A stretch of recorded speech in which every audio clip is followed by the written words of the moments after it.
Hello दोस्तों, स्वागत है एक बार फिर से हमारे यूट्यूब चैनल स्मार्ट लर्निंग अड्डा पे। दोस्तों, आपको पता है कि ये प्रीवियस ईयर से संबंधित प्रैक्टिस सेट चल रहा है। तो ये हमारा क्लास 3 है और इसमें आज हम फिर से बात करेंगे साइंस से संबंधित कुछ महत्वपूर्ण प्रश्नों के बारे में जो प्रीवियस ईयर से संबंधित होगा। और ये भी प्रश्न हर बार किसी न किसी तरीका से थोड़ा बहुत चेंजिंग करके पूछे जाते हैं। ठीक है, तो आप लोग ध्यान दीजिएगा। शुरू करते हैं आज के क्लास को। सबसे पहला प्रश्न, टॉक्सिन क्या है? टॉक्सिन क्या है, इसका आंसर आप लोग देने का प्रयास कीजिएगा। फिर देखते हैं इसका आंसर क्या दिया है। तो टॉक्सिन क्या हो जाएगा? यह एक जहरीला पदार्थ है। टॉक्सिन क्या है? यह एक जहरीला पदार्थ है।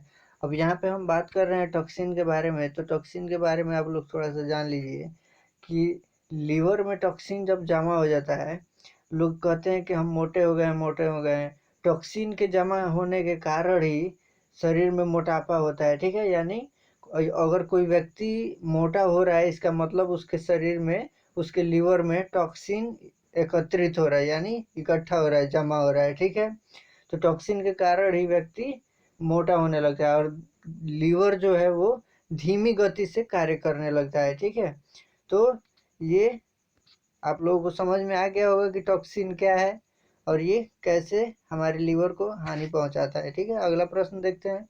दूध में उपस्थित प्रोटीन है। दूध में कौन सा प्रोटीन उपस्थित होता है? तो कैसीन नामक प्रोटीन उपस्थित रहता है। किसमें? दूध में। ठीक है, कैसीन के बारे में बात हो रहा है। दूध में लगभग हर तरह के प्रोटीन पाए जाते हैं। एक चीज आप लोग याद रख लीजिए, ये हर कोई नहीं बताता है कि दूध में कौन कौन से प्रोटीन पाए जाते हैं, लेकिन आप लोग यहाँ से क्लियर कर लीजिए कि दूध में हर तरह के प्रोटीन पाए जाते हैं। इसमें विटामिन भी बहुत सारे पाए जाते हैं। इसीलिए दूध को क्या कहा गया है? दूध को संपूर्ण आहार कहा गया है। ठीक है, संपूर्ण आहार कहा गया है किसको? दूध को। ठीक है, चलते हैं अगले प्रश्न की ओर। अगला प्रश्न, मेढक के हृदय में कितने भाग होते हैं? तो मेढक के हृदय में 3 भाग होते हैं, याद रखना है। ठीक है, मेढक के हृदय में कितने भाग होते हैं? 3 भाग। ठीक है, और मेढक का जो साइंटिफिक नेम होता है क्या होता है? राना टिग्रिना। ठीक है, राना टिग्रिना इसका नाम होता है, साइंटिफिक नेम। ठीक है, तो इसके बारे में आप लोग एक और चीज याद रखिएगा कि मेढक के कितने पैर होते हैं? तो 4 पैर। ठीक है, अगर आप लोगों को पता होगा तो अच्छा है, नहीं तो आप लोग याद कर सकते हैं। ठीक है, आगे देखते हैं। मानव शरीर की महत्वपूर्ण ग्रंथि कौन सी है? मानव शरीर की सबसे महत्वपूर्ण ग्रंथि के बारे में बताना है। तो क्या हो जाएगा? पिट्यूटरी ग्रंथि मानव शरीर की सबसे महत्वपूर्ण ग्रंथि है। इसको पीयूष ग्रंथि के नाम से भी जाना जाता है। पिट्यूटरी ग्रंथि को पीयूष ग्रंथि के नाम से भी जाना जाता है। ठीक है, इसका आकार जो होता है, यह एक मोटर, आप लोग देखे होंगे मोटर, मोटर के दाने के आकार के जैसा इसका आकार होता है। ठीक है, चलते हैं आगे। मानव शरीर में प्रचुर मात्रा में क्या पाया जाता है? तो कैल्शियम सबसे प्रचुर मात्रा में पाया जाता है। ठीक है, किसी मानव के शरीर में सबसे प्रचुर मात्रा में कैल्शियम पाया जाता है। ठीक है, अब कैल्शियम के बारे में बात हो रहा है तो आप लोग ध्यान से देखिएगा कि कैल्शियम जो पाया जाता है ये 99%, यानी शरीर में जितना भी कैल्शियम होता है उसका 99% कैल्शियम हड्डियों में पाया जाता है। ठीक है, और आवश्यकता के अनुसार ये कैल्शियम जल सॉरी रक्त में घुल करके ये अपना कार्य करते रहते हैं। ठीक है, आगे बढ़ते हैं। दूध में पाई जाने वाली शर्करा कौन सी है? दूध में कौन सी शर्करा पाई जाती है? तो लैक्टोज नामक शर्करा पाई जाती है। किसमें? दूध में। एक चीज आप लोग याद रखिए, किण्वन प्रक्रिया द्वारा दूध को दही के रूप में परिवर्तित किया जाता है, यानी दूध को दही के रूप में परिवर्तित किया जाता है। किस प्रक्रिया द्वारा? तो किण्वन प्रक्रिया द्वारा। ये प्रश्न भी पूछते रहता है। ठीक है, अगला प्रश्न, प्रकाश वर्ष किसका मात्रक है? तो किसका मात्रक है? दूरी का। प्रकाश वर्ष किसका मात्रक है? दूरी का। ठीक है, दूरी का मात्रक प्रकाश वर्ष को क्यों माना जाता है? तो इसको इसलिए माना जाता है कि सबसे लंबी दूरी, यानी जो काफी लंबी डिस्टेंस होती है, उसको मापने के लिए प्रकाश वर्ष का उपयोग किया जाता है। और इसके बारे में अगर बात करें तो आप लोग जैसे देखते हैं 1 किलोमीटर इक्वल टू 1000 मीटर। ठीक है, तो वैसे ही यहाँ पे अगर बताया जाए तो एक मापन इकाई इक्वल टू कितना होता है?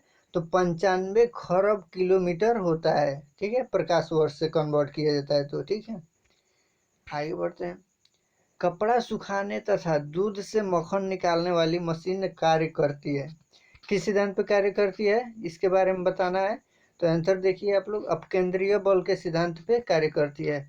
अपकेंद्रीय बल के सिद्धांत पे कार्य करती है। क्या है अपकेंद्रीय बल? तो अपकेंद्रीय बल पहचानने का सबसे आसान तरीका हम आप लोगों को बता रहे हैं, ठीक है। इस बल के बिना आप गोलीय पथ पे कभी भी भ्रमण नहीं कर सकते हैं, एक चीज आप लोग याद रखिएगा। यानी अगर वृत्ताकार कोई पथ है और इस पे आप लोगों को घूमना है तो उसके लिए आपको अपकेंद्रीय बल का होना आवश्यक है, तभी आप लोग घूम पाइएगा।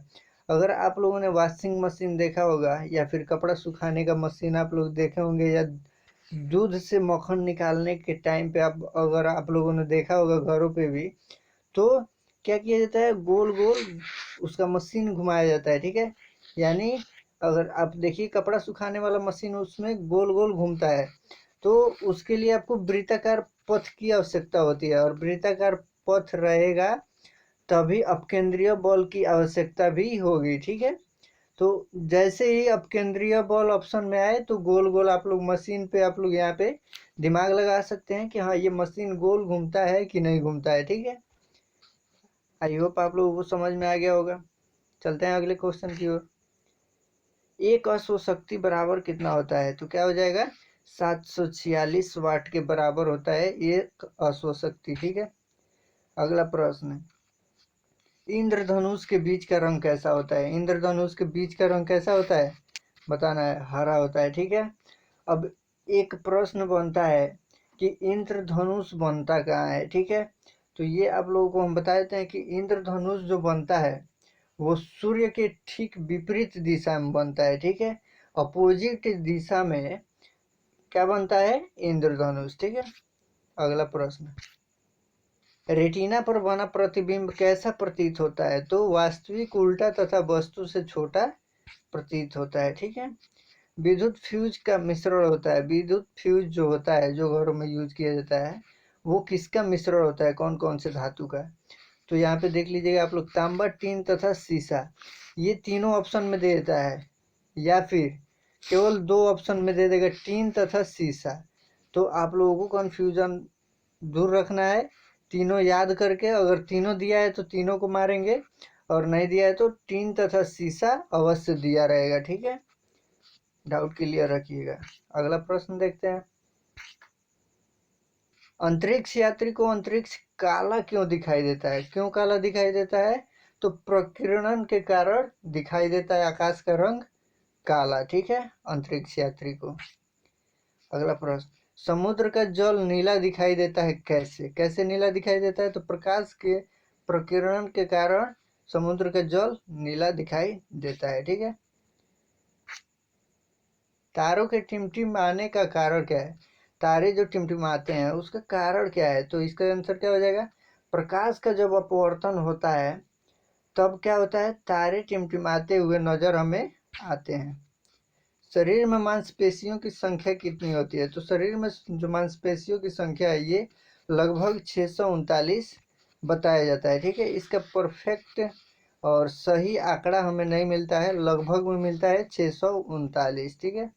इसको डाउट क्लियर रखिएगा आप लोग। अगला प्रश्न देखते हैं, संसार का सबसे बड़ा पक्षी कौन सा है? तो संसार का सबसे बड़ा पक्षी कौन सा है? शुतुरमुर्ग, ठीक है। इसके बारे में बात करें तो ये लगभग 1.5 क्विंटल का पाया जाता है, ठीक है। खोपड़ी में कुल अस्थियों की संख्या कितनी होती है? अगला प्रश्न है, तो इसका आंसर क्या हो जाएगा, 8। खोपड़ियों में कुल अस्थियों की संख्या 8 पाई जाती है, ठीक है। अगला प्रश्न, प्रकाश संश्लेषण की क्रिया में ऑक्सीजन कहाँ से प्राप्त होता है बताना है। तो जल से हमें ऑक्सीजन प्राप्त होता है। किससे प्राप्त होता है? जल से ऑक्सीजन प्राप्त होता है। सिंपल क्वेश्चन था। पौधे का मुख्य प्रकाश संश्लेषण अंग है, जो पौधे का मुख्य प्रकाश संश्लेषण अंग होता है वो कौन सा होता है? इसका आंसर बताना है, तो क्या हो जाएगा, पत्ती होता है, ठीक है, पत्ती होता है। प्रकाश संश्लेषण की क्रिया में किसकी आवश्यकता होती है? तो कार्बन डाइऑक्साइड, CO2 की आवश्यकता होती है, ये भी आप लोग याद रखिएगा, ठीक है। दोस्तों अगर आप लोगों को वीडियो अच्छा लगा है तो दोस्तों के साथ शेयर करें, चैनल पे नए हैं तो चैनल को सब्सक्राइब कर दें और बेल आइकन भी दबा दें ताकि अगले वीडियो का नोटिफिकेशन आप लोगों को मिल सके। मिलते हैं अगले वीडियो में, तब तक के लिए धन्यवाद।